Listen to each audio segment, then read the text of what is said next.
Hey everyone, welcome to this explainer. Today, we're doing something a bit different.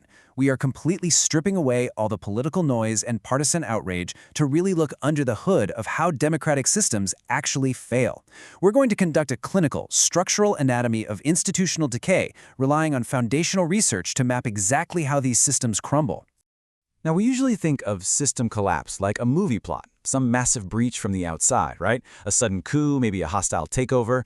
But the reality is way more insidious. Systems are rarely breached from the outside, they are dismantled from the inside. It's kind of like giving a burglar the keys to your house just because they promised to fix your sink. They are destroyed by their very own gatekeepers. Okay, let's map out the blueprint of the machine we're dissecting today. We'll be covering 5 key areas. First, the core system vulnerability. Second, the alliance trap. Third, the normalization cascade. Fourth, cross-domain system failures. And finally, number 5, defending institutional boundaries. Let's dive right in. Section 1. The core system vulnerability. So if you look at the core of this issue, you'll see the fatal flaw is literally an inside job. It's fascinating, really. Democracies rarely collapse from sudden coups. Instead, they decay through alliances between mainstream political actors and anti-democratic extremists who, at least initially, appear useful. Legitimate gatekeepers, the exact people entrusted with protecting the system, willingly invite malicious actors in. Why? Simply for a perceived short-term advantage. They don't do it to blow up the system. They do it because they think they can control these anti-system forces for their own benefit. Which brings us to Section 2, the alliance trap. So, how exactly do we get trapped? Well, it all comes down to differing motives locking together. Think about the mainstream actors for a second. Their primary incentive is just winning right now, getting that short-term tactical edge, like an electoral victory. But the extremists, they're playing an entirely different game.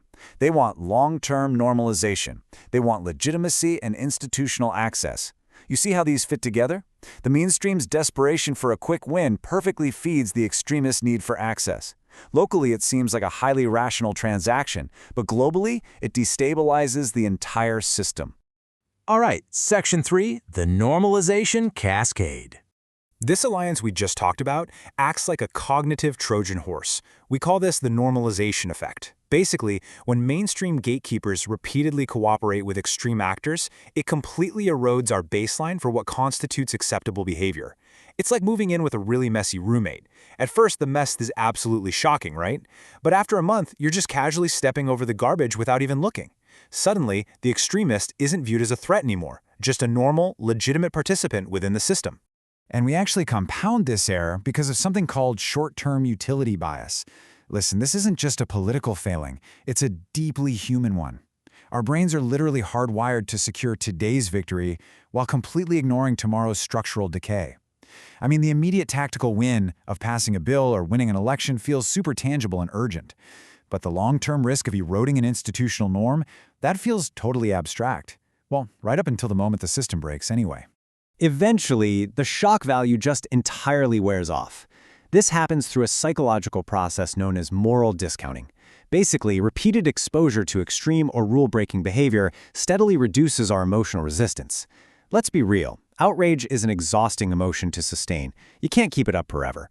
So over time, rule-breaking goes from being a massive 5-alarm fire to just being another recognized, albeit cynical, piece of the game. And all of this creates a very predictable, cascading feedback loop. Step 1. You cooperate for a tactical advantage. Step 2. The extremist actors gain legitimacy.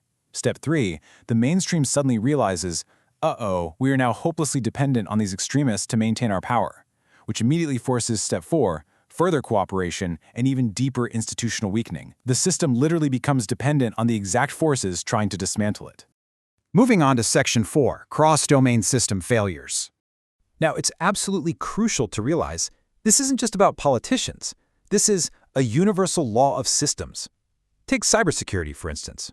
Say a network admin bypasses a firewall just for the convenience of a quick fix.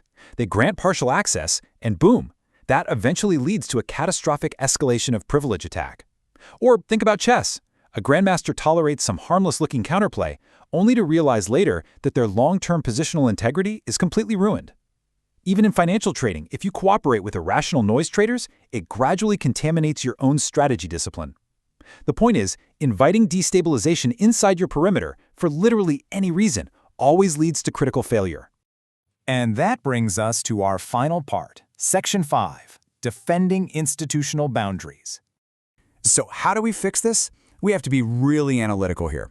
Including extreme actors isn't a mathematically guaranteed death sentence. Sometimes, inclusion actually moderates. The rules and pressures of an institution can force actors to temper their extremism. But on the flip side, inclusion can also accelerate decay by legitimizing anti-system behavior, causing massive asymmetric institutional weakening. So what's the difference? Well, it depends entirely on the system's baseline strength and, honestly, its enforcement consistency. To actually survive, a system requires really ruthless, disciplined gatekeeping. You have to maintain strong, uncompromising entry barriers against anti-system actors. And you must enforce institutional norms consistently. Yes, even when electoral pressure is incredibly high. You have to prioritize long-term structural integrity over those shiny, short-term coalition gains. Simply put, isolating extremist actors is a far better bet than integrating them just because they seem tactically useful right now. Which brings us to the ultimate stress test. You know, systems don't fail when things are easy. They fail when the stakes are sky high and the temptation to cut corners is just overwhelming.